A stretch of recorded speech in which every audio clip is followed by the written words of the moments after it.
আসসালামু আলাইকুম প্রিয় শিক্ষার্থীরা, আজকে আমরা পঞ্চম অধ্যায়ের কিন্তু বোর্ড প্রশ্ন সমাধান করব ঢাকা বোর্ড 2025 সালের।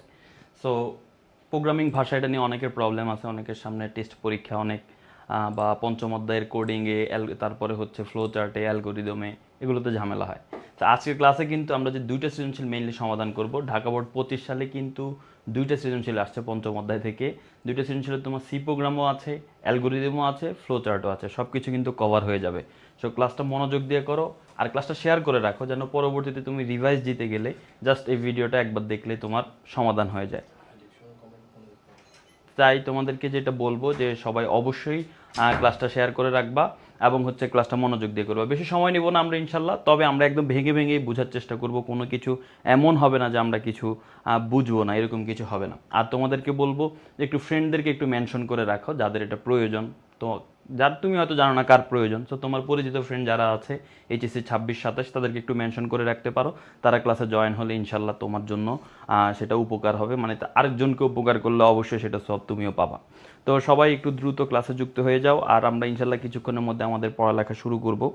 সো পঞ্চম অধ্যায় এটা অনেকের ভয়ের কারণ, কারণ অনেকের কাছে সবচেয়ে কঠিন অধ্যায় হচ্ছে এই পঞ্চম অধ্যায়।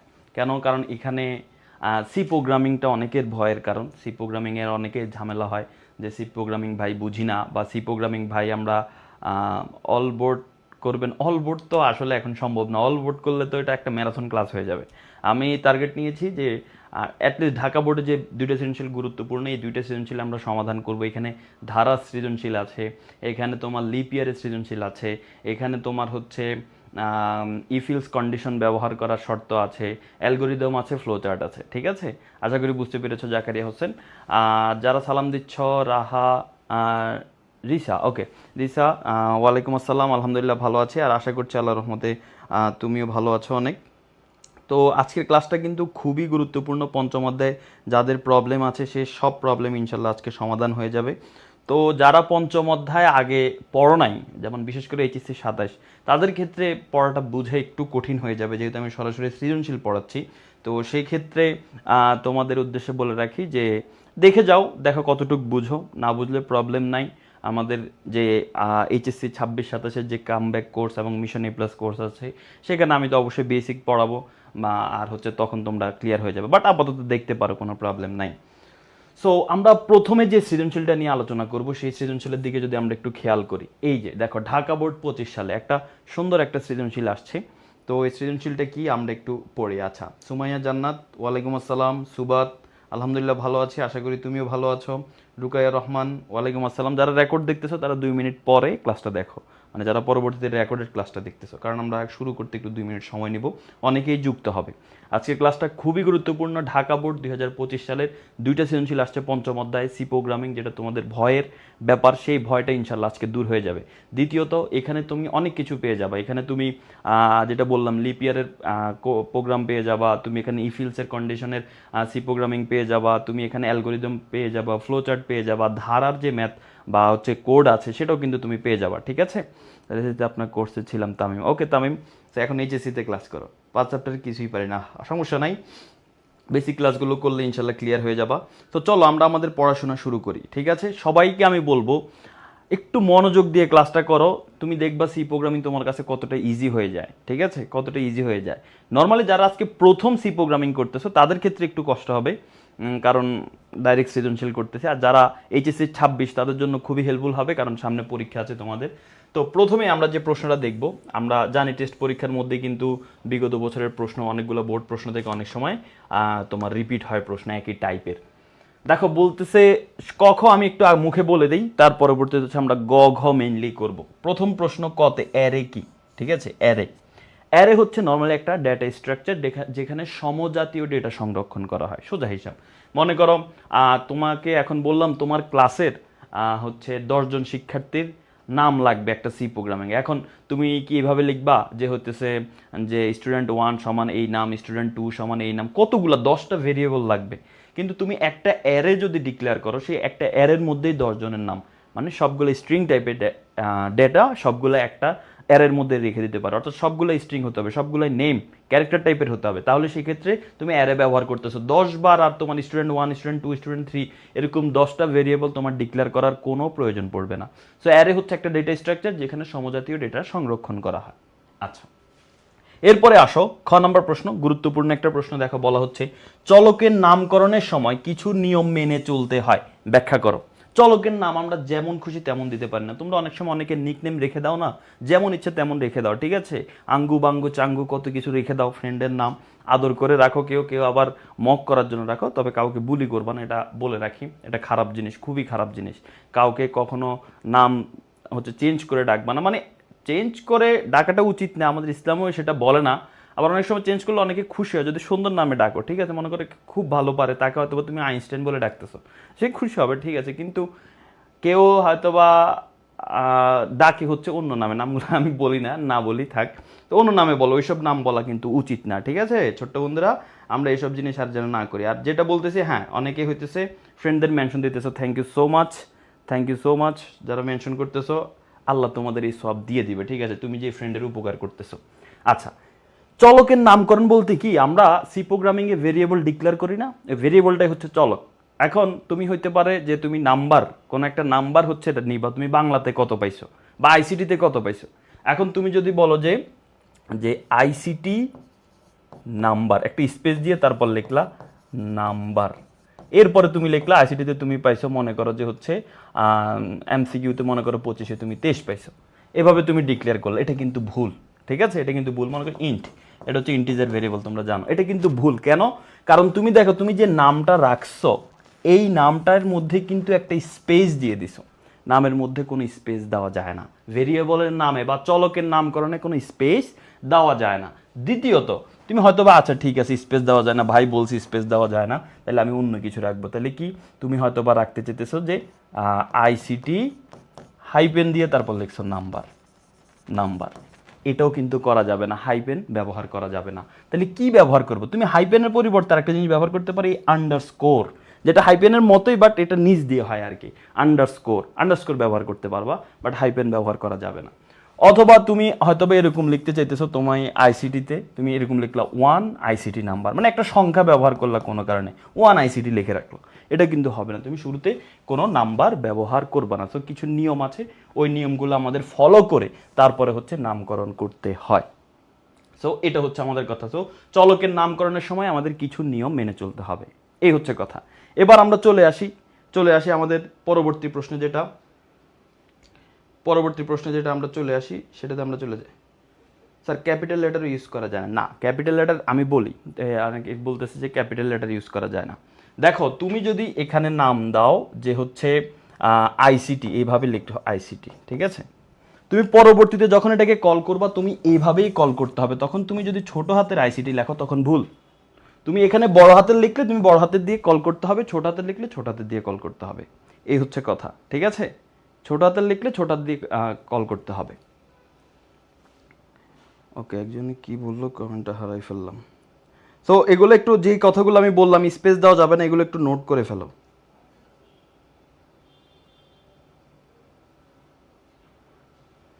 ওকে, তো আমাদের যেটা গ নাম্বার আর ঘ নাম্বার লেখা দরকার সেটা হচ্ছে আমরা একটু দেখি, সেটাতে আমরা চলে যাই। আচ্ছা, একজনে আবারও বলছে যে বড় হাতের লেখা যায়, ভাইয়া বড় হাতের লেখা যায়, তবে এটা উচিত না। তুমি বড় হাতের লেখো, তোমার কোডে কোনো প্রবলেম নাই, তুমি বড় হাতের এখানে যদি লেখো, তুমি যখন আবার এটাকে কল করবা তখন বড় হাতের লেখা দিয়ে বড় হাতের আইসিটি দিয়ে কল করতে হবে। সি প্রোগ্রামিং একটি কেস সেন্সিটিভ ভাষা, খ নাম্বার প্রশ্নে আসে, সি প্রোগ্রামিং একটা কেস সেন্সিটিভ ভাষা, ব্যাখ্যা করো মানে হচ্ছে কেস সেন্সিটিভ বলতে তুমি যদি বড় হাতের দিয়ে ডিক্লেয়ার করো তোমাকে বড় হাতের অক্ষর দিয়েই কিন্তু তাকে কল করতে হবে। অন্য যখন আইসিটি নাম্বার এটা ব্যবহার করবো তখন যেভাবে লিখছো ওইভাবে ব্যবহার করতে হবে। ছোট হাতের হলে ছোট হাতের দিয়ে কল করতে হবে, বড় হাতের হলে বড় হাতের দিয়ে কল করতে হবে। নর্মালি যারা প্রোগ্রামার এটা হচ্ছে উচিত যে হচ্ছে আমরা ইয়ে দিয়ে ব্যবহার করি, এটাকে কি বলা হয়, ছোট হাতের ব্যবহার করি, বাট বড় হাতের ব্যবহার করলে ভুল হবে, প্রোগ্রাম হবে না, ব্যাপারটা এইরকম নয়। ওকে, আসো এবার গ নাম্বার প্রশ্নে চলে আসি। গ নাম্বার প্রশ্নটা খুবই মজার একটি প্রশ্ন, আমরা গ নাম্বার প্রশ্নে আসি। দেখো সুন্দর একটি শর্ত, এটা আমাদের দৈনন্দিন জীবনেও লাগে, এই জিনিসটা জানার প্রয়োজন আছে। বলা আছে সৌরভের জন্মসাল অধিবর্ষ, অধিবর্ষ মানে বুঝো তো লিপ ইয়ার, লিপ ইয়ার কিনা তা নির্ণয়ের অ্যালগোরিদম করো। লিপ ইয়ার মানে কি? যেই বছর একদিন বেশি হয়, অর্থাৎ ফেব্রুয়ারি মাস 29 তারিখে হয়। অনেকে এই ফেব্রুয়ারি মাস যে বছর 29 তারিখে মানে 29 দিন হয়, এই দিনটাকে অনেকে স্পেশাল করে রাখে। কি, কেউ হয়তো বা বিয়ে করে এই দিনে, ঠিক আছে, অনেকে প্ল্যান করে রাখছে যে আমি ফেব্রুয়ারির 29 তারিখে বিয়ে করব। কেন? তাহলে আমার অ্যানিভার্সারি আসবে প্রতি 4 বছর পর পর, 3 বছর আমার আর এটা পালন করতে হবে না, আমার খরচ বেঁচে যাবো, ঠিক আছে। এটা মেয়েদের থেকে ছেলেদের বেশি করে আমার মনে হয়। কি বলো, আমি ঠিক বলছি কিনা? ঠিক আছে। ওকে, এই যে দেখছো, এই একজনে অলরেডি ডাকে, হে তরমুজ নিয়ে একজনে ডাক, দেখছো, নাম নাম অলরেডি শুরু হয়ে গেছে, ঠিক আছে। আমি মানা করছি তো এই জন্য আরো বেশি করতেছে।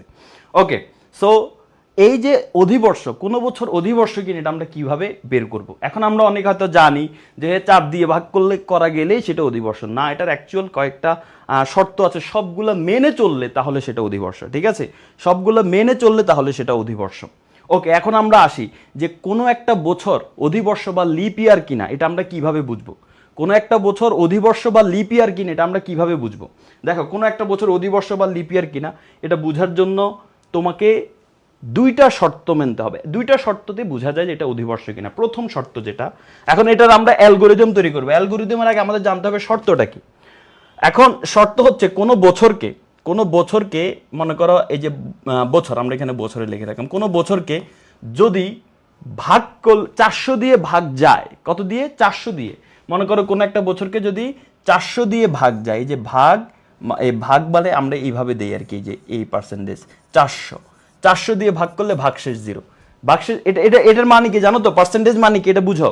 পার্সেন্টেজ যারা জানো তারা তো ভালো, না জানো আমি আবার বলে দিচ্ছি। পার্সেন্টেজ মানে হচ্ছে ভাগশেষ কত হবে। এই যে বছরকে 400 দিয়ে ভাগ করলে এখানে মাঝখানে ভাগ চিহ্ন না দিয়ে পার্সেন্টেজ দাও, মানে কি জানো? ভাগশেষটা আসবে।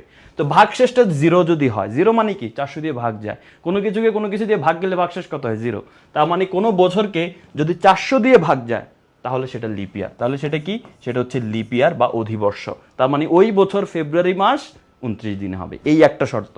তো কোনো বছরকে 400 দিয়ে ভাগ করা গেলে আর কোনো কিছু তোমার চেক করতে হবে না, সেটা অবশ্যই লিপ ইয়ার। এখন কোনো বছরকে যদি 400 দিয়ে ভাগ না যায় তাহলে সেক্ষেত্রে কি হবে? যেমন তুমি বলতে পারো 2024, এটা তো 400 দিয়ে ভাগ যায় না, তার মানে কি এটা লিপ ইয়ার না?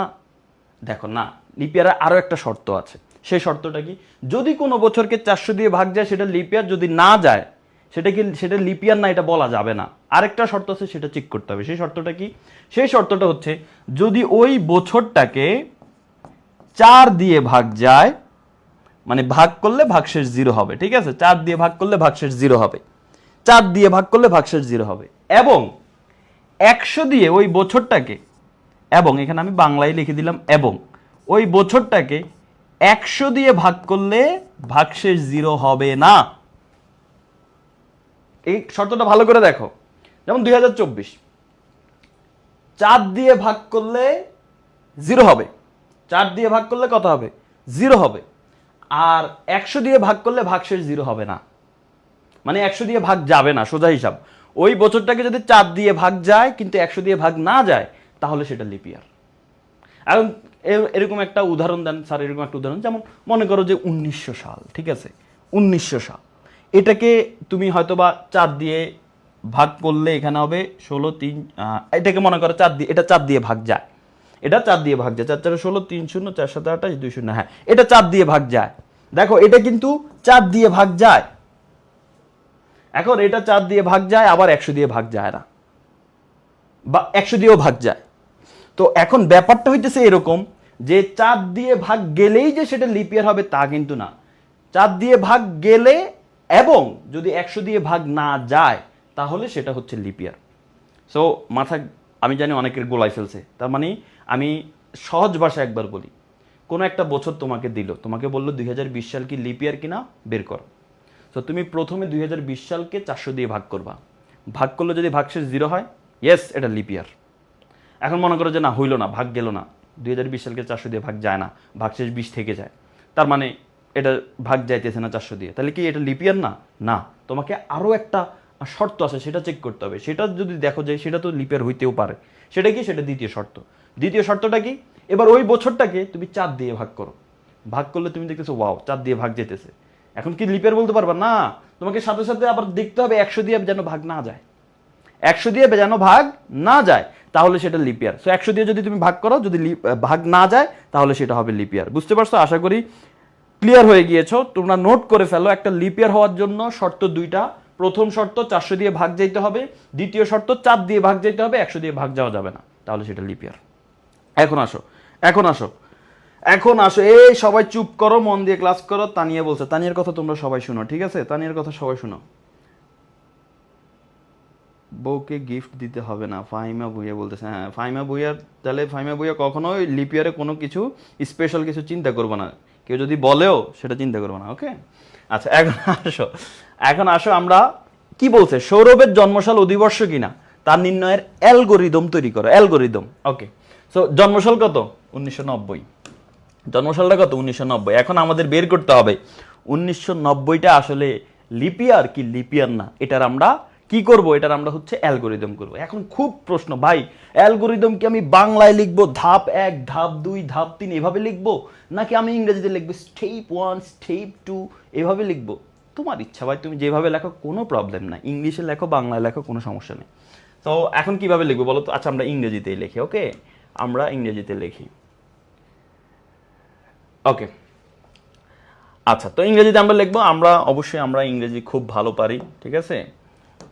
লাস্ট ম্যাচ কি জানি, what happening, your perform what happening, last match your perform what happening, আমাদের last class our perform what happening, দেখি আমাদের কি হ্যাপেনিং হয়। ওকে, সো আমরা যদি এইখানের মধ্যে মহসিন ভাই যদি দেখে আমাদের এই ক্লাস, আমাদের তোমারও দৌড়াইবো, আমারও দৌড়াইবো, এই কি ইংরেজি শিখেতেছিস পোলা পাইন্ডে। ওকে, সো প্রথমে আমরা অ্যালগোরিদম করতে গেলে আমরা কি লিখি? আমরা লিখি প্রথমে স্টেপ 1, ওকে? আমরা এখানে লিখবো একটু একটু আর একটু মোটা করে দেই, হ্যাঁ? ওকে, প্রথমে আমরা এখানে লিখবো কি? আমরা এখানে লিখবো যে স্টেপ 1। স্টেপ 1 কি? একদম চোখ বন্ধ করে শুরু, স্টার্ট, ঠিক আছে? স্টেপ 1 কি হবে? স্টার্ট। আমাদের আগে স্টার্ট করতে হবে। স্টেপ 1 হচ্ছে স্টার্ট, স্টার্ট করলাম। এবার আসো স্টেপ 2। স্টেপ 2 তে কি করব? স্টেপ 2 তে আমরা ওই যে যে বছরটা দিয়েছে ওই বছরটা নিয়ে কাজ করব। মিম, ওয়ালাইকুম আসসালাম। তো ওই বছরটা নিয়ে স্টেপ 2 হচ্ছে ওই বছরটা নিয়ে কাজ করব। ওই বছরটা কি, কত ছিল? 1990। তাহলে আমরা এখানে ধরে নেই যে লেট, বা এটাকে বলা আর কি, ধরে নাও আর কি, মনে করে নাও আর কি, যে তোমার ইয়ার, আমরা ইয়ার হিসেবে, তুমি এখানে ওয়াই ধরতে পারো, যে কোনো কিছু ধরতে পারো, সমস্যা নেই, তবে রিলেভেন্ট কিছু একটা ধরা ভালো। তো আমরা এখানে ইয়ার লিখলাম, ইয়ার। এখন তুমি আবার এটা মনে করো না সি প্রোগ্রামিং এর যেরকম নামকরণ, এখানে ওই রকম নামকরণ করতে হবে, স্পেস দেওয়া যাবে না, এটাতে ওই রকম কিছু নাই। ওকে, ইয়ার ইকুয়াল টু, অ্যালগোরিদম এত কিছু ফলো করতে হয় না, ইয়ার ইকুয়াল টু 1990। 1990 তো ছিল নাকি? 1990, হ্যাঁ 1990। ওকে, তো 1990। এখন আমরা আমাদের কাজ শুরু করবো। এবার আমরা স্টেপ 3, স্টেপ 3টাই হচ্ছে গুরুত্বপূর্ণ। স্টেপ 3 বুঝতে পারলে অ্যালগোরিদম শেষ। স্টেপ 3, স্টেপ 3, স্টেপ 3তে আমরা কি করব? দেখো শর্তটা কি? প্রথম শর্ত হচ্ছে 400 দিয়ে ভাগ করলে যেন ভাগশেষ 0 হয়। তার মানে আমাদের যে বছরটা ইয়ার, এই যে দেখো ইয়ার, এটাকে যদি আমি 400 দিয়ে ভাগ করি ভাইয়া, ভাগ করলে যদি ভাগশেষ 0 হয় তাহলে সেটা লিপ ইয়ার, ঠিক আছে? 400 দিয়ে ভাগ করলে লিপ ইয়ার। পাশাপাশি আরেকটা শর্ত আছে, বলো তো আরেকটা শর্ত কি? আরেকটা শর্ত কি একটু মনে করার চেষ্টা করো। আরেকটা শর্ত হচ্ছে যদি ইয়ারটাকে, ওই বছরটাকে, যে 400 ইয়ারের মধ্যে কে আছে? আচ্ছা দেখছো আমি এখানে ওয়াই ছোট হাতে লিখছি, এখানে আবার বড় হাতে, যদি এটা প্রবলেম না হতো অ্যালগোরিদমের ক্ষেত্রে, তারপর আমরা একটু ঠিকঠাক রাখি। ওকে, ইয়ারকে যদি এখন আমি 4 দিয়ে ভাগ করি, ভাগ করলে যদি ভাগশেষ 0 হয়, ভাগশেষ যদি 0 হয়, 0 হবে এরকম আমরা ডাবল ইকুয়াল দিব। ডাবল ইকুয়াল মানে যদি 0 হয়, এবং শুধু এটা না, 4 দিয়ে ভাগ করলে 0 হইলে হবে না, কারণ এখানে দুইটা একসাথে ফলো করতে হয়, দুইটাকে একসাথে, এখানে একটা ফলো করলে হয়, যে 400 দিয়ে ভাগ করলে 0 হলেই হয়ে গেল। কিন্তু দ্বিতীয় শর্ত দুইটা চেক করতে হয়, 4 দিয়ে ভাগ করলে 0 হতে হবে, 100 দিয়ে ভাগ করলে 0 হওয়া যাবে না। এবং এখানে তোমাকে বলতে হবে এবং, এই যে অ্যান্ড মানে কি বুঝতে পারছো? এর মানে হচ্ছে এবং, এবং মানে দ্বিতীয় শর্তটা মানতে হবে, যে ইয়ারকে যদি 100 দিয়ে আমি ভাগ করি, 100 দিয়ে যদি আমি ভাগ করি, তাহলে সেই ক্ষেত্রে নট ইকুয়াল 0। এই নট ইকুয়াল মানে কি? 0 হওয়া যাবে না। নট ইকুয়াল মানে কি? 0 হওয়া যাবে না। একটু ভালো করে, তোমার কাছে চিহ্নগুলো একটু বিদঘুটে মনে হতে পারে, তুমি একটু খিচ মাইরা বসে থাকো, যে আচ্ছা আমি তারপরে বুঝে ছাড়বো। দেখো, 4, এই পার্সেন্টেজ মানে কি? ভাগশেষ বের করা। বছরকে যদি 400 দিয়ে ভাগ করলে ভাগশেষ 0 হয়। ভাগশেষ 0 মানে কি? ভাগ গেছে। কোনো কিছুর মধ্যে কোনো কিছু ভাগ গেলে একদম নিঃশেষে বিভাজ্য হইলেই তো ভাগশেষ 0 হয়। ওকে, 400 দিয়ে ভাগ গেছে, তাহলে লিপ ইয়ার। অথবা যদি এটা না হয়, অথবা যদি 4 দিয়ে ভাগ যায় এবং 100 দিয়ে ভাগ না যায়, যে না যায় মানে অসমান, অসমান বলতে বোঝায় এটা যে না ভাগ করলে 0 হওয়া যাবে না, এটা যদি হয় তাও কিন্তু লিপ ইয়ার। তার মানে আমাদের শর্ত হচ্ছে এইটা, হয় এই শর্ত মানতে হবে, না হয় এই শর্ত মানতে হবে। এই দুইটা শর্ত মানতে হবে, দুইটাই একসাথে মানতে হবে এমন কোনো কথা নেই। হয় এইটা মানতে হবে, না হয় এইটা পুরোটা মানতে হবে। সো এখানে কিন্তু দুইটাই মানা যাবে না, যে কোনো একটা মানলেই হয়েছে। সেজন্য তুমি এখানে অর চিহ্ন দিবে, এই চিহ্নকে বলা হয় অর, অথবা। দেখো অথবা আর এবং এর মধ্যে কিন্তু পার্থক্য আছে। মনে করো আমি কোথাও যাব, আমি যদি বলি আমি যাব অথবা তুমি যাবা, এর মানে কি? হয় আমি যাব, না হয় সে যাবে। কিন্তু এবং এর মিনিং কিন্তু অন্যরকম। যদি আমি বলি যে আমি এবং তুমি ওইখানে যাব, তার মানে কি আমরা দুইজনই যেতে হবে। সো অথবা মানে কি? এই চিহ্ন মানে হচ্ছে অথবা। অথবা মানে কি? হয় এইটা যেতে হবে, না হয় এটা হতে হবে, মানে দুইটার যে কোনো একটা হতে হবে। দুইটা হলেও সমস্যা নাই, বাট একটা হতে হবে, যে কোনো একটা হইলেই হয়েছে, এই জন্য অথবা। তো আমরা তো বলছি হ্যাঁ, হয় এটা হইলেও লিপ ইয়ার, না হয় এইটা পুরাটা হইলেও লিপ ইয়ার, এই জন্য অথবা। এরপরে আসো এবং। এবং এর মানে কি? বলছি দুইটাই হতে হবে। দেখো এবং কার কার মধ্যে আছে? এই যে এই শর্ত আর এই শর্তের মাঝখানে এবং আছে। হ্যাঁ, আমি দ্বিতীয় শর্তের মধ্যে তোমাকে বলছি এটাও মানতে হবে, এটাও মানতে হবে, তাহলে এটা লিপ ইয়ার হবে, এই জন্য এখানে এবং দিছি। তাহলে শর্তটা আশা করি বুঝতে পেরেছো। সো এখন আমরা আমাদের স্টেপ 3-তে বলবো ইফ, যদি এই যে এই শর্তটা মানে, ঠিক আছে, এই যে ইফ, এই যে এই শর্তটাকে আমি এখন উপরে উঠাই দিব, ঠিক আছে। এই শর্তটাকে একটু ছোট করি, এটাকে আরেকটু এদিকে আনি, বড় হয়ে গেছে, দেখছো কত বড় এক শর্ত। ওকে, ইফ এইটা ইজ ট্রু, এটা যদি সত্যি হয়, ট্রু হয়, ইফ এটা যদি ট্রু হয়, তাহলে আমরা বলবো যে স্টেপ 4-এ চলে যাও। দেন গো টু স্টেপ কত? 4। স্টেপ 4-এ চলে যাও। স্টেপ 4 কি? স্টেপ 4-এ আমরা চলে আসবো। এখন স্টেপ 4 কি ডিসিশন নিবে বলো তো ভাইয়া? স্টেপ 4 ডিসিশন নিবে কি? এটা যেহেতু সত্য, এটা সত্য হলে স্টেপ 4-এ যাবে। এটা সত্য মানে কি? এটা সত্য মানে কি? এটা সত্য মানে হচ্ছে লিপ ইয়ার। তার মানে স্টেপ 4-এ বলে দিব যে প্রিন্ট লিপ ইয়ার, মানে লিপ ইয়ারটাকে প্রিন্ট করো, বা শুধু লিপ ইয়ার লিখলে হবে, ঠিক আছে। LEAPYEAR, লিপ ইয়ার, শেষ। এটা লিপ ইয়ার। এখন লিপ ইয়ার হওয়ার পরে আমরা কোথায় চলে যাব? আমরা বলবো যে স্টেপ 6-এ চলে যাও। দেন গো টু স্টেপ 6। স্টেপ 6-এ আমরা কি লিখবো জানো? এই স্টেপ 6-এ আমরা বলবো যে ইন্ড, শেষ, আমার প্রোগ্রাম শেষ। বা স্টেপ 5 ফাঁকা রাখছেন কেন? যদি লিপ ইয়ার না হয় সেজন্য। তো আমরা এখন বলবো যদি ট্রু হয় তাহলে স্টেপ 4-এ যাইতে, এটা যদি সত্যি হয় তাহলে স্টেপ 4-এ যাইতে, এটা যদি সত্যি না হয় তাহলে কোথায় যাবে সেটা তো বলতে হবে। তো আদারওয়াইজ, ঠিক আছে, অথবা মানে হচ্ছে অন্যথায় আমরা কোথায় যাব? আদারওয়াইজ আমরা যাব গো টু স্টেপ কত? গো টু স্টেপ, ওই যে যেটা আমরা হচ্ছে ফাঁকা রাখছি, ঠিক আছে, স্টেপ 5। তো স্টেপ 5-এ আমরা এখন কি বলবো? একটু চিন্তা করে ফেলো তো, কি বলবো আমরা? এটা সত্যি না হলে স্টেপ 5-এ যাবে। দেখো যদি সত্যি হয় তাহলে 4-এ যাবে, যদি সত্যি না হয় মানে মিথ্যা হয় তাহলে স্টেপ 5-এ যাবে। স্টেপ 5-এ আমরা বলবো কি? যে এখন প্রিন্ট করে দাও যে না এটা লিপ ইয়ার না, ঠিক আছে, নট লিপ ইয়ার, ঠিক আছে। এখানে আমরা লিখে দিব যে not lip year. Not lip ইয়ার পরে এটা আমি এখানে কিছু না বললে এটা অটোমেটিক পরেরটায় যায় শেষ হয়ে যাবে। তাহলে দেখো এটা হচ্ছে আমাদের ফাইনাল অ্যালগোরিদমটা, ঠিক আছে, এটা হচ্ছে আমাদের ফাইনাল অ্যালগোরিদম। সো লিপ ইয়ারের অ্যালগোরিদম কিন্তু আমাদের হয়ে গেছে। এটা হচ্ছে আমাদের লিপ ইয়ারের অ্যালগোরিদম। আশা করি বুঝতে পেরেছো। লিপ ইয়ারের অ্যালগোরিদমটা বুঝতে পেরেছো কিনা সবাই আমাকে একটু বলো। লিপ ইয়ারের অ্যালগোরিদমটা ক্লিয়ার হয়েছে কিনা আমাকে বলো। আশা করি এটা ক্লিয়ার হয়ে গেছে সবার।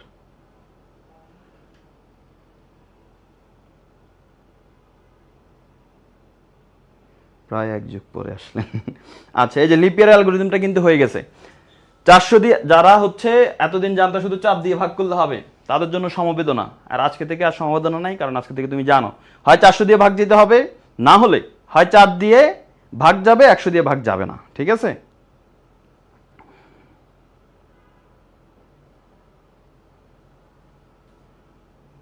আর এটার মানে কি? এটার মানে হচ্ছে অর, মানে অথবা, আর এটার মানে হচ্ছে এবং। সবাইকে জানাবা বুঝতে পেরেছো কিনা। এবার আমরা কোডে ঘ নাম্বারে চলে যাবো। দেখছো গ কিন্তু শেষ হয়ে গেছে, পোলা পাইন ফেল করছে, বুঝতে পারছো? আইসিটিতে পোলা পাইন ফেল করছে এরকম সহজ প্রশ্ন আসার পরেও। আইসিটিতে পোলা পাইনি, রেকর্ড সংখ্যক ফেল, 100-তে 27 জন ফেল। মানা যায়? মানা যায় না। ওকে, তো এবার আসো আমরা আমাদের এটা যারা নোট করার দরকার নোট করে ফেলছেন, না করলে স্ক্রিনশট নিয়ে ফেলো। 3 2 1 0 অ্যাকশন। ওকে, স্ক্রিনশট আশা করি নাও হয়ে গেছে। সুব্রত রয় রিঙ্কু স্ক্রিনশট নিয়ে ফেলো। ওকে, আচ্ছা এখন আসো আমরা গ নাম্বারে যাই। গ নাম্বারে কি বলছে? সৌরভ ভাইয়ের কাছে চলে আসছে। সৌরভ ভাই বলতেছে সৌরভ সরকারি চাকরিতে আবেদন করার যোগ্য কিনা তা নির্ণয়ের জন্য সি প্রোগ্রাম লেখো। এখন সৌরভ ভাই কি কি করতে পারবে? স্টেপ 3 এর লাস্টে বুঝি নাই যে একজন বলছে, যাই হোক যে লোক বলছে তার কথাটা আমি একটু বুঝাই দিই। স্টেপ 3 এর লাস্টে বুঝি নাই। আচ্ছা, লাস্টে বুঝি নাই কি? দেখো ভাই, এটা যদি সত্যি হয় তাহলে লিপিয়ার। এখন এটা তো মিথ্যা হইতে পারে, সব বছর তার লিপিয়ার না, তাহলে মিথ্যা হলে কি হবে সেটা তোমাকে বলে দিতে হবে। তো যদি বলছে যে যদি এটা সত্যি হয়, ইজ ট্রু, তাহলে আমরা স্টেপ 4 এ যাবো। স্টেপ 4 এ গিয়ে আমরা বলতেছি হ্যাঁ এটা লিপিয়ার। কিন্তু যদি সত্যি না হয় তাহলে কি বলতে হবে? নট লিপিয়ার বলতে হবে না? এই জন্য বলছে আদারওয়াইজ। আদারওয়াইজ মানে কি? এটা সত্যি না। সত্যি না হলে কোথায় যাব? Go to step 5। স্টেপ 5 এ যাই, তখন আমরা বলতে হবে না এটা নট লিপিয়ার। তোমাকে তো ফাইনাল জিনিস বলতে হবে কি? তো সত্যি না হলে নট লিপিয়ার, এরপরে শেষ। ওকে, এবার আসো বলতেছি কি সৌরভ সরকারি চাকরিতে আবেদনের যোগ্য কিনা তা নির্ণয়ের জন্য সি প্রোগ্রাম লেখো। সৌরভ সরকারি চাকরিতে আবেদন করতে পারবে কিনা। সৌরভের বয়স কত হয়েছে? দেখো, সৌরভের জন্মসাল 1990, তার বর্তমান বয়স 34 বছর খাইছে। এখন তিনি সরকারি চাকরিতে আবেদন করতে আগ্রহী। তিনি সরকারি চাকরিতে আবেদন করবে, যে কোনো সরকারি চাকরি। এখন সরকারের সিদ্ধান্ত অনুযায়ী সরকারি চাকরিতে যোগদানের বৈধ বয়স 18 থেকে 32। তোমার বয়স যদি 18 থেকে 32 হয় তাহলে তুমি সরকারি চাকরিতে আবেদন করতে পারবা। কিন্তু এই সৌরভ ভাইয়ের বয়স কিন্তু 34। সৌরভ ভাই তো মাইনকা চিপায় পড়ে গেল যে আয় হায়, বয়স তো 34। এখন সৌরভ ভাইকে আবেদন করতে পারবে কিনা আমরা আমাদের মাথার মধ্যে ক্যালকুলেট করে ফেলতে পারতেছি না, সৌরভ ভাই তো পারবে না, সৌরভ ভাইয়ের বয়স 34। কিন্তু এটা তুমি কোডে সি প্রোগ্রামিং এ কিভাবে দেখাবা? সি প্রোগ্রামিংটা তোমাকে করে দেখাইতে হবে। খুবই সহজ। দেখো আমি এখন এটা করাই দিতেছি, করাই দেওয়ার পরে এই যে 10 মার্ক আমাদের শেষ। তারপরে পোলাপাইন আইসিটিতে ফেল করছে। ওকে, আসো আমরা হচ্ছে এটার ঘ নাম্বারটা একটু করি। তো সৌরভের বয়স কত? 34। এটা আমাদের মাথায় থাকলো। এখন 34 যে আমরা চেক করব যে এই ভদ্রলোক কি সরকারি চাকরিতে আবেদন করতে পারবে কিনা। তাহলে প্রথমে আমরা জানি আমাদের সি প্রোগ্রামিং শুরুতে কি লিখতে হয়? Hash include angle bracket stdio.h। এরপর অনেকে conio dot H, math dot H এগুলো লেখার দরকার নেই নর্মাল সি প্রোগ্রামিং এ। তুমি যদি ম্যাথের কোনো ফাংশন ব্যবহার করো তখন ওগুলো অন্য হিসাবে, এটাতে লাগবে না। এরপর আমরা একটা ফাংশন, অনেকে ভয়েড মেইন লেখে, অনেকে ইন্ট মেইন লেখে, এটাতে কোনো প্রবলেম, তুমি ইন্ট মেইন লেখো, এটাতে কোনো সমস্যা নাই। তোমাদের ওগুলো অ্যাডভান্স জিনিস তোমাদের এইচএসসিতে এগুলো লাগবে না। ইন্ট মেইন, তারপরে হচ্ছে সেকেন্ড ব্র্যাকেট শুরু হয় এবং কোডটা শেষ হবে আরেকটা সেকেন্ড ব্র্যাকেট দিয়ে, ঠিক আছে? কোডটা যেটা শেষ হবে সেটা আরেকটা সেকেন্ড ব্র্যাকেট দিয়ে শেষ হবে, মানে এই যে এই সেকেন্ড ব্র্যাকেটটাই আর কি শেষ হবে তোমার এই যে এইখানে আরেকটা সেকেন্ড ব্র্যাকেট দিয়ে শেষ হবে। এখন আসো আমরা সৌরভ ভাইয়ের কিছু ইনফরমেশন আমরা নিয়ে নেই, ঠিক আছে? প্রথমে আমরা এখানে লিখে রাখি যে ইন্ট এইজ। সৌরভ ভাইয়ের বয়স কত? সৌরভ ভাইয়ের বয়স হয়ে গেছে 34। সৌরভ ভাইয়ের বয়স হয়ে গেছে কত? 34। ওকে, এটা নিলে আমাদের হয়ে যাবে। এটা নিলে এই শুধু বয়স নিলে হয়ে যাবে। এখন আমরা শর্ত চেক করব। ইফ যদি এই যে বয়সটা 34 বছর, এই এই বয়সটা কত রকম সরকারি চাকরিতে আবেদন করতে হলে বয়স কত লাগে? দেখো, বয়সটা হচ্ছে বলছে যে 18 থেকে 32, মানে 18 এর বড় হতে হবে, 32 এর কম হতে হবে। তো তোমাকে দুইটা শর্তই চেক করতে হবে। তুমি যদি চেক করো যে শুধু না 32 এর ছোট কিনা, 32 এর ছোট হইলেই সে হচ্ছে 32 এর সমান বা ছোট হইলে সরকারি চাকরিতে আবেদন করতে পারবে, তাহলে কিন্তু হবে না। 18 বেশি, এটাও তোমাকে চেক করতে হবে। কারণ এখন 32 এর ছোট তো 10 বছরও তো 32 এর ছোট, তাহলে কি সে আবেদন করতে পারবে না? তো তোমাকে দুইটা শর্ত চেক করতে হবে, 32 এর ছোট কিনা, 18 এর বড় কিনা। তো চেক করা খুবই সহজ। দেখো, চেক করতে গেলে তুমি প্রথমে এজকে আমরা চেক করব যে এজটা কি এই ছোট বা বড়। আচ্ছা, আমরা 18 হিসাব আগে করি। এজটা কি বড় কিনা, কত এর বড়? 18। আচ্ছা, এটা তো এইভাবে লেখা উচিত না, এই যে সমান 18। এর মানে কি জানো? বয়স বড় অথবা সমান 18, কারণ 18 সমানও তো নিতে হবে। 18 বছর যার বয়স 18 সেও তো অ্যাপ্লাই করতে পারবে। তো এর মানে হচ্ছে বয়স 18 এর সমান অথবা বড়। যদি 18 এর সমান অথবা বড় হয় তাহলে সে অ্যাপ্লাই করতে পারবে। কিন্তু না, আরেকটা শর্ত আছে, 34 এর কি হতে হবে, 32 এর কি হতে হবে, সমান অথবা ছোট হতে হবে। তাহলে এখানে আমরা আরেকবার বলে দিব যে বয়সটা, এই যে এজ, এটা কিন্তু কম হতে হবে অথবা সমান হতে হবে কার 32-এর। তাহলে এই শর্ত দুইটাই কি মানতে হবে, একটা শর্ত মানলে হবে না, দুইটাই মানতে হবে। সো দুইটাই যদি মানতে হয় আমরা কি অ্যান্ড ব্যবহার করব নাকি অর ব্যবহার করব? দেখি সবাই একটু কমেন্টে বলো তো। আমাকে দুইটা শর্তই মানতে হবে, তাহলে আমি কি এখানে এই অর চিহ্ন ব্যবহার করব নাকি এই অ্যান্ড চিহ্ন ব্যবহার করব? দেখি আমাকে একটু কমেন্টে সবাই জানাও যে অর নাকি অ্যান্ড। ও আর লেখো অথবা এ অ্যান্ড ডি লেখো, তাইলে আমি বুঝে যাব। ওকে, দেখি কে কি বলে। মানে দুইটা শর্ত, এখন একটা শর্ত মানলে হবে না, 18-র বড় হইলে অ্যাপ্লাই করতে পারবে, ব্যাপারটা এমন না। যার বয়স 50 বছর সেও তো 18-র বড়, তার মানে সে অ্যাপ্লাই করতে পারবে না। তো আমাকে দুইটা শর্ত মানতে হবে, দেখি দুইটা শর্ত মানতে হলে অ্যাপ্লাই করতে পারবে কিনা কে কি বলে।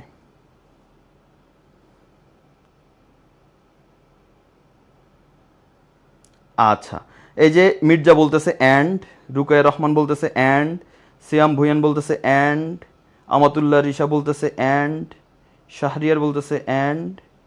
ওকে ওকে ওকে, সবাই অ্যান্ড। বাপরে, তোমরা তো সব পারো। এই ক্লাস শেষ, আল্লাহ হাফেজ, আল্লাহ হাফেজ। আচ্ছা, ওকে, ফাতেমা জান্নাত, আরো অনেকে বলতেছে, Sumaiya Jannat, thank you so much. Yes, এখানে হচ্ছে অ্যান্ড হবে, কারণ দুইটা শর্তই মানতে হবে, সো অ্যান্ড বলতে হবে আমাদের এখানে। তো এই শর্তটা মানলে এখন ভিতরে যাবে, ঠিক আছে? এই ভিতরে গিয়ে এখন তুমি বলে দিতে পারো প্রিন্ট এফ, প্রিন্ট এফ। এরপরে ডাবল কোটেশনের মধ্যে তুমি বলতে পারবা যে হইতেছে সে কি বলতে পারবা, সে হইতেছে যে অ্যাপ্লাই করতে পারবে, ঠিক আছে? এলিজেবল, ঠিক আছে?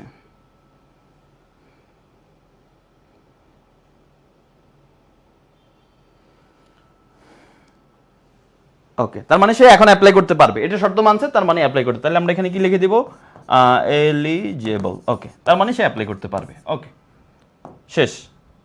আরে ওকে, শেষ। এখন যদি এ শর্ত না মানে তাহলে কি হয় জানো? ওই যে ইফের ভিতরের শর্ত যদি সত্যি না হয় তাহলে সে ইলসে চলে যায়, ইলসে চলে যায়। তাহলে আমরা এখন এখানে ইলস লিখবো, ঠিক আছে? এই জায়গাটাকে আরেকটু ছোট করি। এই যে এখানে আমরা এখন ইলস লিখবো, ইলস। দেখো, যদি এটা সত্যি না হয়, ইফের শর্তটা যদি সত্যি না হয় তাহলে ইলসে যাব, ইএলএসি, ইলস। ইলসে কি হবে? ইলসে গিয়ে তখন সে বলবে যে প্রিন্ট এফ। দেখো, ইলসের পরে অনেকে এই সেকেন্ড ব্র্যাকেট দেয় না, না দিলেও সমস্যা হয় না যদি এক লাইনের কোড হয়, বাট তুমি সবসময় সেকেন্ড ব্র্যাকেট ব্যবহার করবে, কোনো প্রবলেম নাই তাতে।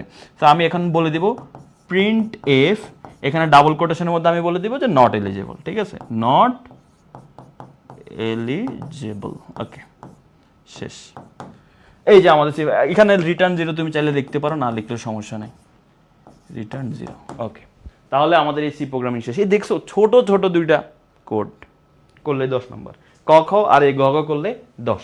সবাই বুঝতে পেরেছো কিনা আমাকে একটু জানাও। ভাইয়া, সবাই এটা বুঝতে পেরেছো কিনা? এটা ক্লিয়ার কিনা বলো।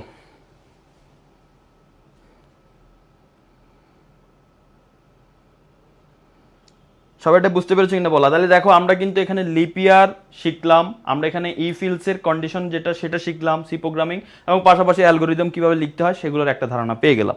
তো একটা সৃজনশীল করে আমরা কিন্তু অনেক কিছু জানতে পারলাম। তাছাড়া আমরা আপডেটেড ঢাকা বোর্ড 2025 সালের আমরা প্রশ্নটা সলভ করলাম, কারণ ঢাকা বোর্ড 2025 সালে একটা সৃজনশীল আসে নাই, আরেকটাও আসছে, ঠিক আছে? সো আমরা আরেকটা সৃজনশীল এখন দেখবো ইনশাল্লাহ। মাঝখানে এসে বুঝতে পারিনি, আদিবা ইয়াসমিন, তুমি ক্লাসটা আবার দেখবা, তোমার কেন আসো নাই? তুমি জানতা না 8টা বাজে ক্লাস শুরু? ওকে ভাই, এবার আসো আমরা পরবর্তী সৃজনশীল যেটা সেটাতে চলে আসি। দেখো, পরবর্তী সৃজনশীলের উদ্দীপকটা খুবই মচৎকার, সুন্দর, দেখতে খুবই পুকি সাইজের একটা সৃজনশীল। কি আসে না কেন? এই যে আসছে, দেখছো কি সুন্দর না? পরিবেশটা খুব সুন্দর, দেখছো? এটাই উদ্দীপক। কি একটা অবস্থা, এটাই উদ্দীপক। এখন এই উদ্দীপকের জন্য তোমাকে বলতেছে কি যে কি কি করতে হবে? গতে বলতেছে যে উল্লিখিত সিরিজটির যোগফল নির্ণয়ের ফ্লো চার্ট। দেখো, আমরা অ্যালগোরিদম একটা দেখছি, সি প্রোগ্রামিং একটা দেখছি, ফ্লো চার্টও দেখতেছি, এবং সেটা ধারা সিরিজের। তো সিরিজের গুলো কিন্তু খুবই গুরুত্বপূর্ণ, তোমরা লিখে রাখো। তোমরা এইচএসসি 26 যারা আছো, 27 তো পরে, 27-এর কথা তোমরাও লিখে রাখতে পারো। এই সিরিজ থেকে মিনিমাম 60টা বোর্ডে প্রশ্ন আসবে, মিনিমাম 60টা বোর্ডে এই সিরিজ থেকে প্রশ্ন আসবে, এই সিরিজ থেকে প্রশ্ন আসবে। হয় 1 + 2 + 3, বা 1² + 2² + 3² বা 1³ + 2³ + 3³ বা 1 + 3 + 5, মানে সিরিজ ধারা থেকে প্রশ্ন আসবে। হয় সি প্রোগ্রামিং, না হয় অ্যালগরিদম, না হয় ফ্লোচার্ট, আসবেই মিনিমাম 60টা বোর্ডে আসবে, দেখো তুমি। ওকে, এবার আসো আমরা যে কাজটা করব, প্রথমে ক খ একটু আলোচনা করে নিই। দেখো, স্ট্রিংটা কি? স্ট্রিংটা হচ্ছে একটা ক্যারেক্টার অ্যারে, ঠিক আছে? স্ট্রিংটা বলতে কি, মনে করো আমি মনে করো যে কার নাম লিখবে এখানে? এই যে তোমার নাম লিখলাম, মনে করো একজনের নাম আমি দেখছি যে ফুলবানু, ঠিক আছে, ফুলবানু, এটা একটা স্ট্রিং। কেন? কারণ দেখবে এখানে অনেকগুলো ক্যারেক্টার, এক একটা তোমার কম্পিউটারের কিবোর্ড দেখছো না, কম্পিউটারের কিবোর্ডের যতগুলো বাটন দেখতেছো এই প্রত্যেকটা হচ্ছে এক একটা ক্যারেক্টার, একটা সেমিকোলন একটা ক্যারেক্টার, এ একটা ক্যারেক্টার, বি একটা ক্যারেক্টার, ফুল স্টপ একটা ক্যারেক্টার, কোটেশন একটা ক্যারেক্টার। তো তুমি দেখো এখানে একটা ক্যারেক্টার, দুইটা ক্যারেক্টার, তিনটা ক্যারেক্টার, চারটা ক্যারেক্টার, পাঁচটা ক্যারেক্টার, ছটা ক্যারেক্টার, সাতটা ক্যারেক্টার। সো 7টা ক্যারেক্টার মিলে এই টোটালটা হচ্ছে একটা স্ট্রিং। তো স্ট্রিং হচ্ছে একটা ক্যারেক্টার সেট, আর যেটা শেষ হয় নাল দিয়ে, নর্মালি এই যে এটা দিয়ে হচ্ছে স্ট্রিংটা শেষ হয়। এই হচ্ছে কথা আর কি। এবার আসো খুবই পপুলার এটা এইচএসসি 26-এর অনেকগুলো বোর্ডে আসবে, তুমি এটা লিখে রাখো। এই যে ভেরিয়েবল প্লাস প্লাস বা প্লাস প্লাস ভেরিয়েবল, এটা অনেক সময় এভাবে আসবে যে আই প্লাস প্লাস। তুমি বিগত বছরের প্রশ্নগুলো যদি অ্যানালাইসিস করো তাহলে তুমি দেখবে এই প্রশ্নটা কতবার আসছে। এই আই প্লাস প্লাস বা প্লাস প্লাস আই, এই দুটার মধ্যে পার্থক্যটা আসলে কি এটা। তো এটা নিয়ে আরেকদিন আমি বিস্তারিত বলবো, আজকে জাস্ট মুখে একটু বলে রাখতেছি যে এটার মধ্যে পার্থক্যটা কি। দেখো মনে করো তুমি প্রথমে আই এর মান 10 রাখলা, আই এর মান তুমি 10 ডিক্লেয়ার করলা। এবার তুমি কোনো সময় যদি প্রিন্ট করে আই কে প্রিন্ট করতে চাও এরকম যে প্রিন্ট এফ এরপরে পার্সেন্টেজ ডি দিয়ে তুমি মনে করো এটাতে প্রিন্ট করলা, মনে করো আই কে প্রিন্ট করতেছো, বাট তুমি কি করলা আই প্লাস প্লাস প্রিন্ট করতেছো এরকম। এখন কত হবে আউটপুটটা, কত আসবে? তুমি কিন্তু আই প্রিন্ট করো না, আই প্লাস প্লাস প্রিন্ট করছো। কত হবে আউটপুট জানো? আউটপুটটা হবে তোমার 10ই, যেটা দেওয়া আছে এটাই আউটপুট। এই যে এই 10 যেটা দেখতে পাচ্ছ এটাই কিন্তু আউটপুট হবে। তোমার মনে হতে পারে যে ভাই 11 হওয়ার কথা তো, আই প্লাস প্লাস দিছে, প্লাস প্লাস মানে এক বাড়া, হ্যাঁ প্লাস প্লাস মানে এক বাড়া, ঠিক আছে, কিন্তু এখানে এক বাড়বে না। কেন সেটা একটু পরে বলতেছি। পাশাপাশি আমি দ্বিতীয় উদাহরণটা দিচ্ছি। মনে করো এখন তুমি জে এর মান দিছো 10, এবার যদি তুমি প্রিন্ট করো print F double quotation percentage D comma J কে যদি তুমি প্রিন্ট করো, কত প্রিন্ট জে না জে প্লাস প্লাস জে কে যদি প্রিন্ট করো, এখন তুমি প্লাস প্লাস জে এটাকে যদি প্রিন্ট করো, এটা হচ্ছে জে, ওকে। তো প্লাস প্লাস জে কে যদি প্রিন্ট করো তাহলে কত হওয়ার কথা? এখন তুমি বলবা যে ভাই আই প্লাস প্লাস মানিয়ে এক বাড়া, প্লাস প্লাস জে এটা মানেও এক বাড়া, তাহলে এখানে যেহেতু এক বাড়ার কারণে 10ই হয়েছে, এখানেও যেহেতু এক বাড়তেছে তাও আমার মনে হয় 10 হবে না। এটা সঠিক নেই, এখানে 10 হবে না, এখানে হবে 11। কেন? কারণ পরে প্লাস প্লাস থাকে, ভেরিয়েবলের পরে প্লাস প্লাস থাকে, এটাকে বলা হয় পোস্ট ইনক্রিমেন্ট। আর আগে ভেরিয়েবলের আগে প্লাস প্লাস থাকা মানে হচ্ছে প্রি ইনক্রিমেন্ট। অর্থাৎ যদি আগে প্লাস প্লাস থাকে তখন সে ইনস্ট্যান্ট ওই জায়গার মধ্যেই এক বাড়াই ফেলে, ইনস্ট্যান্ট ওই জায়গার মধ্যেই সে এক বাড়াই ফেলে। অর্থাৎ যে এই জায়গায় 11 হয়ে যাবে, আগে 10 ছিল এখানেই 11 হয়ে যাবে, কারণ প্রি ইনক্রিমেন্ট আগে প্লাস প্লাস ছিল। কিন্তু এখানে দেখো এখানে পরে প্লাস প্লাস, আই এর পরে প্লাস প্লাস, পরে যদি প্লাস প্লাস হয় এটা পোস্ট ইনক্রিমেন্ট, সে সাথে সাথে ইনক্রিমেন্ট করে না, সে পরে যদি আরেকটা প্রিন্টএফ এবার তুমি লেখো, দেখো এখন যদি তুমি আরেকটা প্রিন্টএফ লেখো, এখানে যদি তুমি আই কে এখন প্রিন্ট করো, এখন শুধু আই কে প্রিন্ট করতেছো মনে করো, ঠিক আছে, এইটার জন্য এই হলুদ লাইন যেটা এটার জন্য কিন্তু 11 হবে। কেন ভাই? কারণ দেখো যখন সে আই প্লাস প্লাস পাইছে, সে আই এর আগের মানটা প্রিন্ট করে 10 প্রিন্ট করে, কিন্তু সে তখন জেনে নাই আচ্ছা ও আমাকে আই এর মানে এক বাড়াইতে হবে, সে এই জায়গায় বাড়ায় না, সে মাথায় রাখে আচ্ছা আমাকে বাড়াইতে হবে। তো কখন বাড়াবো? যখন আমি আবার কোন একটা আই পাবো তখন বাড়াবো। সো এরপরে এই যে এখানে এসে সে আই পেয়ে গেছে, এবার সে আইকে বাড়াবে, মানে সেখানে ইনস্ট্রাকশন পেয়ে। অনেকে আসে না, তুমি ডাকছো, সে বলতেছে আসতেছি, আসতেছি বলে অনেকক্ষণ পরে আসে, মানে সে শুনছে আচ্ছা আসতেছে, অনেকক্ষণ পরে আসে। আবার অনেকে আছে খুব রেসপন্সিবল, তুমি ডাকছো আর সাথে সাথে বুঝছো তো কে? ওকে, তুমি ডাকছো আর সে সাথে সাথে চলে আসছে, তোমায় বলার আগে সে তার রেসপন্স, মেসেজ দেওয়ার আগে তার রিপ্লাই, এরকম একটা অবস্থা আর কি। তো সেটা হচ্ছে আর কি প্লাস প্লাস জে, সেটা হচ্ছে প্লাস প্লাস জে। তো আজকে থেকে তাদের তুমি নিকনেম রেখে দিতে পারো, তার যে নাম, মনে করো তার নাম হচ্ছে কি, তার নাম হচ্ছে কি লিখে দিতে পারো, মনে করো যে কি দিতে পারি বলো তো, ফেইফি, ঠিক আছে। এখন অনেকে এফ কে চেঞ্জ করে এফ এর জায়গায় অন্য একটা এর পরের শব্দ বসাই দিবে।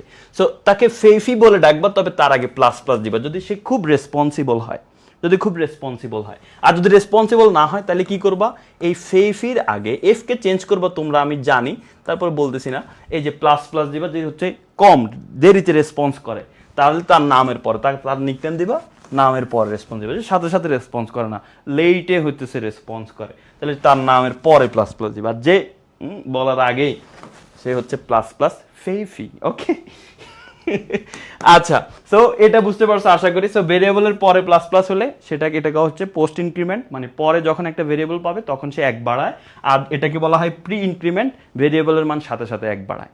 আশা করি বুঝতে পেরেছো। এটা নিয়ে আশা করি আর কারো কোনো ঝামেলা হবে না, এই ফেফি নিয়ে এখন সবাই মনে রাখবে এটা। এখন আসো আমরা পরবর্তী অংশ গতে চলে আসে, ঠিক আছে? গতে কি বলছে? উল্লিখিত সিরিজটির যোগফল নির্ণয়ের ফ্লো চার্ট তৈরি করা। এই যে সিরিজটা, এটা যোগ করা আছে তাই না, এটার ফ্লো চার্ট নির্ণয় করতে হবে আমাদের। এটার ফ্লো চার্টটা আমরা নির্ণয় করব। চলো এটার ফ্লো চার্টটা আমরা একটু নির্ণয় করার চেষ্টা করি। সো ফ্লো চার্ট যদি আমরা নির্ণয় করার চেষ্টা করি, তো ফ্লো চার্টের ক্ষেত্রে কি থাকে? শুরুতে স্টার্ট থাকবে। ফ্লো চার্টের ক্ষেত্রে অ্যালগরিদমে যেমন শুরুতে স্টার্ট থাকে, ফ্লো চার্টের ক্ষেত্রেও কিন্তু শুরুতে স্টার্ট থাকবে। ওকে, দুষ্ট কমন করে না, ঠিক আছে? দুষ্ট কমন করা যাবে না। ওকে, এটার মধ্যে তুমি বাংলা ইংরেজি যে কোনো কিছু ব্যবহার করতে পারো, কোনো প্রবলেম নাই। তো চলো আমরা প্রথমে এই যে স্টার্ট করতে হলে কি করতে হবে, একটা ওভাল শেপের মধ্যে তুমি এখানে লিখে দিবা স্টার্ট। ওকে, স্টার্ট তুমি লিখে দিবা, এটা হচ্ছে স্টার্ট। এই ওভাল শেপ দিয়ে বোঝায় স্টার্ট আর এন্ড। লাস্টে যখন আমরা এন্ড করব, শেষ করব, তখনও কিন্তু আমরা কি করব, তখনও কিন্তু আমরা হচ্ছে এই ওভাল শেপটা ব্যবহার করব। স্টার্ট আর এন্ডের জন্য এটা হয়। আচ্ছা, এবার আসো আমরা ইনপুট নিব। আমরা কি করব, ইনপুট নিব। দেখো এখানে একটু ভালো করে খেয়াল করো, এই জায়গার মধ্যে সিরিজটা একটু তুমি যদি মনোযোগ দিয়ে দেখো, এখানে প্রত্যেকটার উপর স্কয়ার আছে, আবার প্রত্যেকটা পদ কত করে বাড়তেছে, 2 এর পরে 5 কতটুক বাড়ছে, 3 3 করে বাড়তেছে, এরপরে 5 বাড়ছে, আরো 3 বাড়ছে, এভাবে n পর্যন্ত চলবে। এভাবে কত পর্যন্ত চলবে, n পর্যন্ত চলবে। আচ্ছা, তোমাদেরকে এফ এর পরিবর্তে কি হবে এটা আমি এখানে কমেন্টে লিখতে বলছি। তুমি বুঝছো তো ভালো, তুমি বুঝছো মানে ঝামেলা আছে, বুঝতে পারছো না?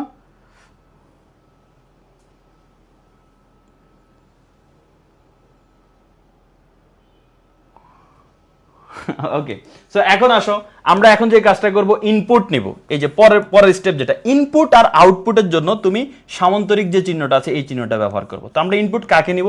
দেখো আমাদের এটা ছিল কি 2 square plus 5 square plus 8 square plus dot dot dot n square. So আমরা এই n এর ইনপুট নিব। তো n ইনপুট আমরা লিখব যে ইনপুট হচ্ছে আমাদের কত হবে, n। এবার আমরা কিছু ভেরিয়েবলের মান আমরা আগে থেকে সেট করে রাখবো। সেটা কি?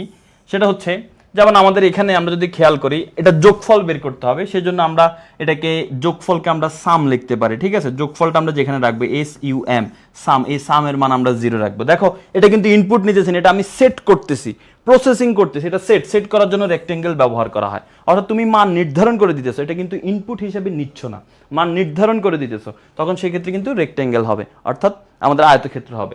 আর আরেকটা হচ্ছে আমাদের শুরু হয়েছে কত থেকে, 2 থেকে, তাহলে তোমাকে 2 এর জন্য তুমি এখানে আই ধরতে পারো, ঠিক আছে? আই ইকুয়াল টু হচ্ছে 2, আয়ের মান আমরা 2 ধরলাম, আয়ের মান আমরা কত ধরলাম, 2 ধরলাম, ঠিক আছে? আয়ের মানটা আমরা 2 ধরলাম। এতটুকু বুঝতে পারছো আশা করি। প্রথমে ওভাল শেপ যেটা ব্যবহার করা হয়, ওভাল শেপটা ব্যবহার করা হয় স্টার্টার ইন্ডের জন্য, আর সামান্তরিক যেটা সেটা ব্যবহার করা হয় তোমার ইনপুট আর আউটপুটের জন্য, আর আয়তক্ষেত্র যেটা বা রেক্টেঙ্গেল সেটা ব্যবহার করা হয় তোমার প্রক্রিয়াকরণ যেটা, অর্থাৎ তুমি কোনো মান সেট করে দিতেছো, কোনো ক্যালকুলেশন হইতেছে, সেই ক্ষেত্রে হচ্ছে আমরা রেক্টেঙ্গেলটা ব্যবহার করি। বুঝতে পারছো? আচ্ছা, এখন আসো আমরা এবার শর্ততে চলে যাব। শর্তের জন্য এই যে এরকম ডায়মন্ড শেপ টাইপের, পুরোপুরি ডায়মন্ড না, যাই হোক ডায়মন্ড শেপ টাইপের এই জিনিসটা হবে। সেটা কি? এখানে আমরা কোন শর্তটা চেক করব? শর্তটা চেক করব আমাদের যে আয়ের মান 2, এই আইটা কত দূর পর্যন্ত যাবে বলো তো? 2 এর পর 5 হবে, 5 এর পর 8 হবে, সর্বোচ্চ সে n পর্যন্ত যাইতে হবে, n এর সমান বা তার আগ পর্যন্ত। n এর বেশি হয়ে গেলে তাকে আর নেওয়া যাবে না, কারণ আমরা তো দেখতে পাচ্ছি আমাদের শেষতম পদ যেটা সেটা n। তার মানে আমাদের এই পদটা, এই 2টা বাড়তে সে n পর্যন্ত যাইতে পারবে, এর বেশি যাওয়া যাবে না। তার মানে আমরা এখানে চেক করব যে i এর মান সমান, ছোট অথবা সমান হবে কার, n এর ছোট অথবা সমান হবে, এর বেশি কিন্তু হওয়া যাবে না। i এর মান n এর সমান অথবা ছোট হবে, n এর সমান অথবা, এই উল্টাপাল্টা কমেন্ট করে না, n এর সমান অথবা ছোট হবে। এখন যদি এটা যদি সত্যি হয় যে হ্যাঁ ঠিক আছে i এর মান n এর সমান অথবা ছোট, তাহলে কি হবে? হ্যাঁ, যদি বলতে যে ঠিক আছে ভাই আমি মেনে নিলাম i এর মান n এর সমান অথবা ছোট, এটা আমি বলে দিলাম যে এটা ইয়েস, ঠিক আছে? এদিকে যদি সত্যি হয়, এটা যদি ইয়েস হয় তাহলে এদিকে আসলো, এসে এখন কি করবে, এখন এখানে কিছু কাজ সেটা করবে, মেইন কাজ যেটা সেটা। সেটা কি সামের মানটা সে বাড়াবে। সামের মান এখন হবে সাম মানে যোগফল, এই যে সাম আমরা এখানে লিখবো যে সাম সাম ইকুয়াল টু কি হবে সাম প্লাস, দেখো একটু ভালো করে দেখো, সাম ইকুয়াল টু সাম প্লাস এখানে যে মানটা 2 স্কয়ার মানে কি বলতো 2 ইন্টু 2, 5 স্কয়ার মানে কি বলতো 5 ইন্টু 5। তার মানে এখন আমরা এই 2 5 8 এগুলা কার মধ্যে রাখতেছি আই এর মধ্যে। সো আই এর মান হচ্ছে 2, তার মানে এই 2 মানে হচ্ছে আই। সো আমরা কি করব 2 স্কয়ারকে আমরা কিভাবে প্রকাশ করব আই ইন্টু আই, কারণ আই এর মান হচ্ছে এখন 2, তার মানে সাম প্লাস আই ইন্টু আই, এটা হচ্ছে যোগফল। সো মনে রাখবা এখানে সহজ হিসাব, যদি কিউব থাকে, যদি এখানে কিউব থাকে তাহলে I into I into I, বুঝতে পারছো?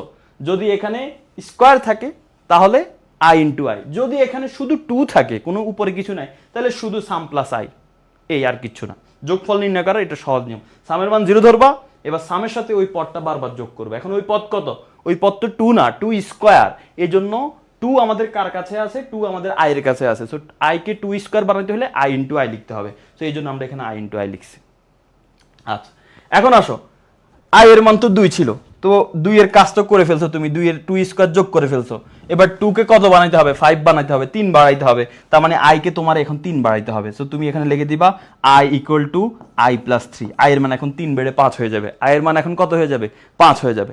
এখন 5 হয়ে সে কি শেষ করে দিবে কোড? না, এখন যখন 5 হয়েছে সে এখন আবার এসে চেক করবে, এই জায়গায় এসে সে আবার চেক করবে যে আচ্ছা 5 যেহেতু হয়েছে এখন দেখি আমার কোড হয়েছে কিনা।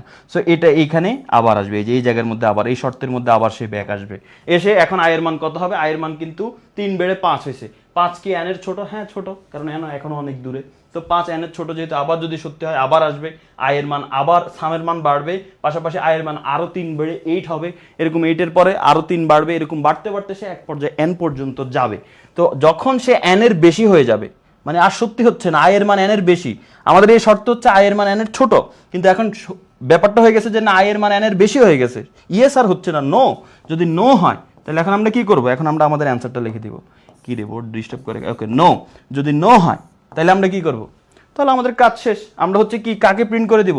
যেহেতু আউটপুট দেখাবো, আউটপুট দেখানোর জন্য সামান্তরিক, আমরা প্রিন্ট করে দিব, আমাদের অ্যান্সারটা প্রিন্ট করে দিব। আমাদের অ্যান্সারটা কার মধ্যে? যোগফল হচ্ছে আমাদের অ্যান্সার। সো যোগফল হচ্ছে সাম, সামের মধ্যে আমাদের অ্যান্সারটা আছে। তো আমরা সামকে প্রিন্ট করে দিব। প্রিন্ট করে দিয়ে তারপরে এটাকে আমরা ক্লোজ করে দিব। এই যে এটা এইভাবে আসতে পারে, এই যে এইভাবে এসে এই যে এন্ড, এন্ড হচ্ছে ওই আবার ওভাল শেপ, এন্ড, শেষ। খুব বড় কিছু না, একটু মনোযোগ দিয়ে কয়েকবার যদি প্র্যাকটিস করো তাহলে কিন্তু হয়ে যাবে, ঠিক আছে? কয়েকবার প্র্যাকটিস করলে হয়ে যাবে। কারো কোনো যদি প্রশ্ন থাকে, কোনো ক্যালকুলেশনে যদি প্রশ্ন থাকে আমাকে বলতে পারো, কোনো ক্যালকুলেশনে প্রশ্ন থাকলে বলতে পারো।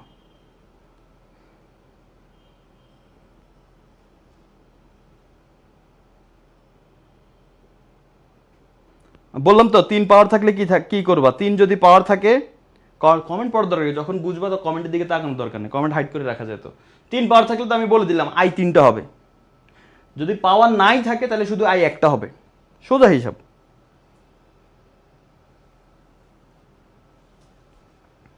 আনারা ব্যাগে বুঝিনি কোন সাই, বুঝে থাকলে কোন।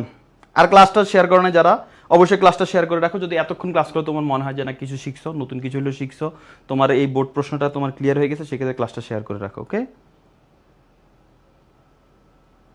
ওকে, আরেকবার বুঝান। দেখো প্রথমে তুমি ইনপুট এন নিবা, কোনটা নিবা? আমার কোডটা কতটুক পর্যন্ত চলবে।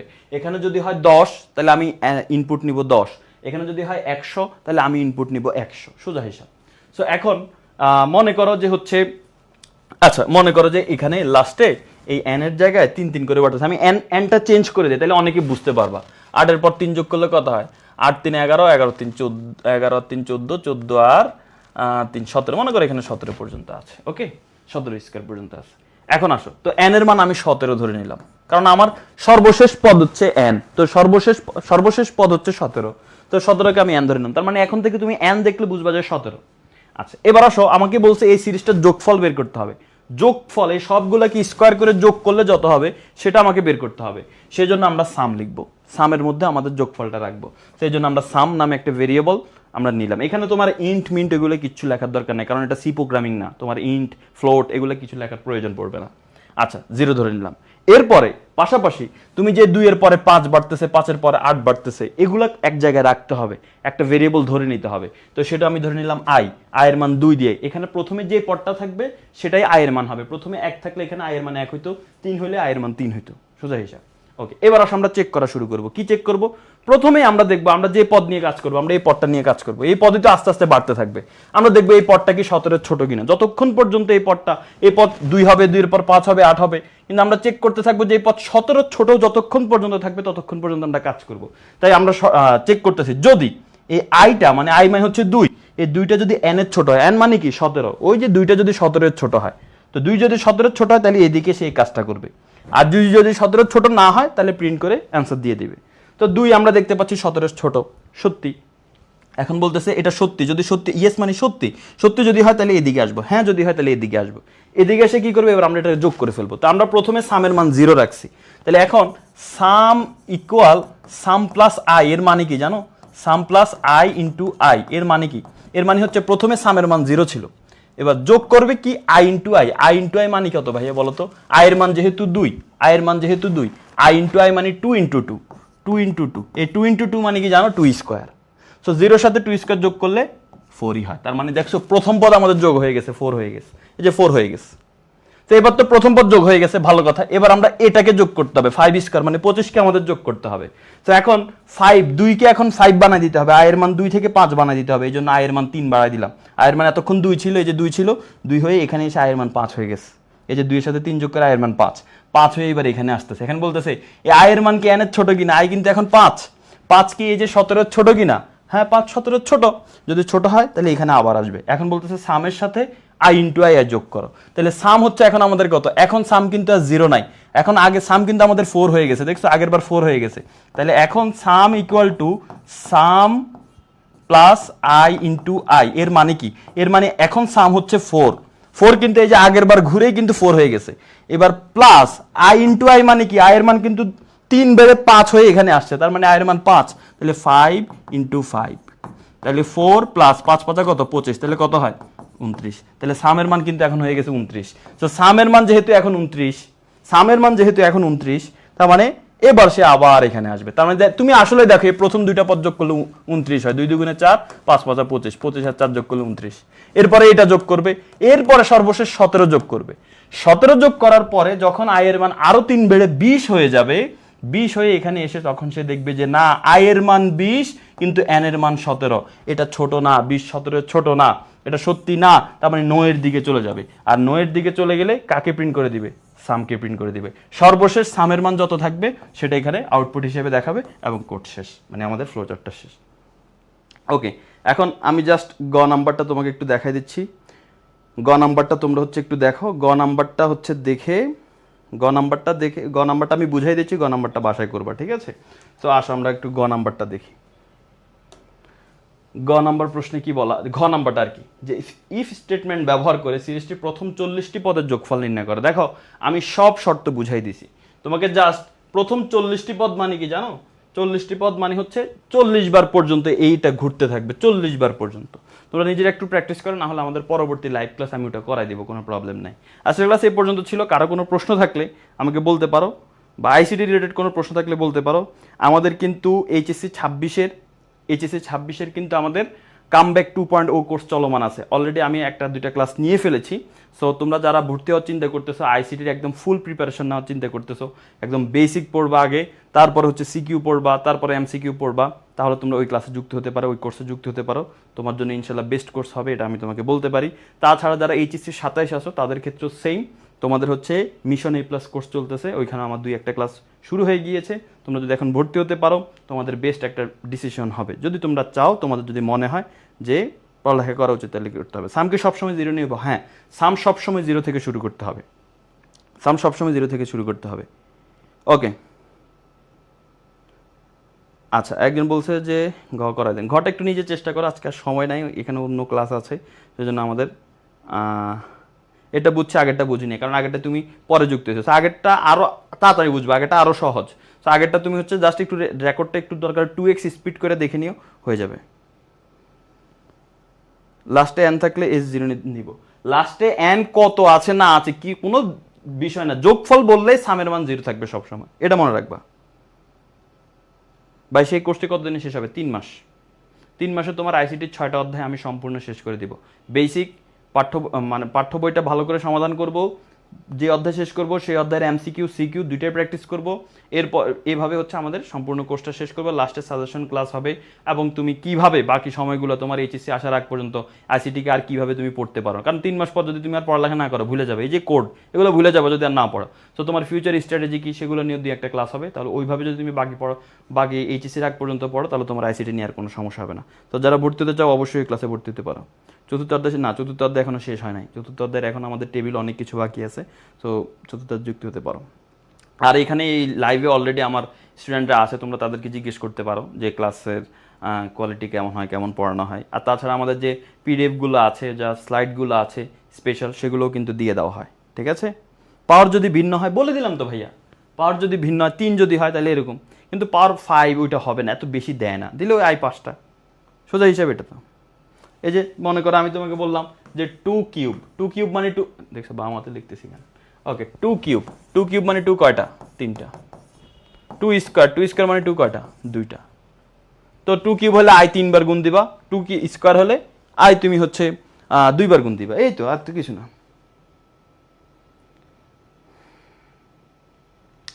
বিয়োগে তোমার ইচ্ছা, বিয়োগের সাবস্ট্রাক্ট এস ধরে নেয় অনেকে, তুমি ওটা এস ধরে নিতে পারো, সমস্যা নেই। ওকে, তাহলে সবাই ভালো থাকো, সুস্থ থাকো, ক্লাসটা শেয়ার করে রাখো, যেগুলো পড়াইছি সেগুলো করো। দ্বিতীয়ত আমি যেগুলো যেটা বললাম এটা স্ক্রিনশট তুলে নাও।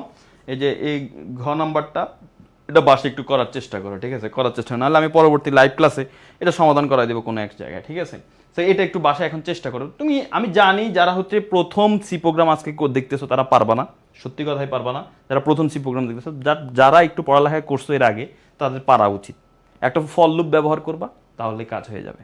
সামের মান 0 নিবা, ওই যে আইকে 2 বার করে i ইন্টু আই করে দিবা, তাহলে কাজ হয়ে গেছে, ঠিক আছে? তারপরে করো। ওকে, সুন্দর ক্লাস। আচ্ছা ঠিক আছে, আশা করি ক্লাস ভালো লেগেছে তোমার, সেটা একটু জানাবা। ক্লাসটা আমাদের শেষ। ভর্তি ফি কত? ভর্তি ফি সংক্রান্ত জানতে হলে তুমি আমাদের এডুকেশনের ফেসবুক পেজে হতে নক দিতে পারো, আর যেখানে বা আমাদের পিন কমেন্ট যেটা আছে সেই পিন কমেন্টে হতে পারে তুমি যোগাযোগ করতে পারে, যে পিন কমেন্ট 09617200500, ঠিক আছে? এই নম্বরে যোগাযোগ করতে পারো। একজন জিজ্ঞেস করছে যেহেতু 09617200500, ওকে, এই নাম্বার যোগাযোগ করতে পারো। দেখো তোমরা যারা মানবিক ও ব্যবসা শিক্ষা আছো, তোমাদের সকল বিষয়ের কোর্স আছে, একদম সকল বিষয়, কোনো বিষয়ের জন্য অন্য কোথাও যাওয়া লাগবে না। আর যদি তুমি চাও যে না আমি শুধু ইবিএ কোর্স করবো, বাংলা ইংরেজি আইসিটি, সেটাও করতে পারবা। তুমি যদি চাও যে না আমি শুধু গ্রুপিয়াল সাবজেক্টগুলো করবো, সেটাও করতে পারবো। অনেক ফ্লেক্সিবিলিটি আছে তোমার জন্য। তুমি জাস্ট এই নাম্বারে কল দিয়ে যোগাযোগ করো অথবা আমাদের ফেসবুক পেজে মেসেজ দিতে পারো, ঠিক আছে? সবাই ভালো থাকো, সুস্থ থাকো, পরবর্তী ক্লাসে দেখা হবে। আল্লাহ হাফেজ, আসসালামু আলাইকুম।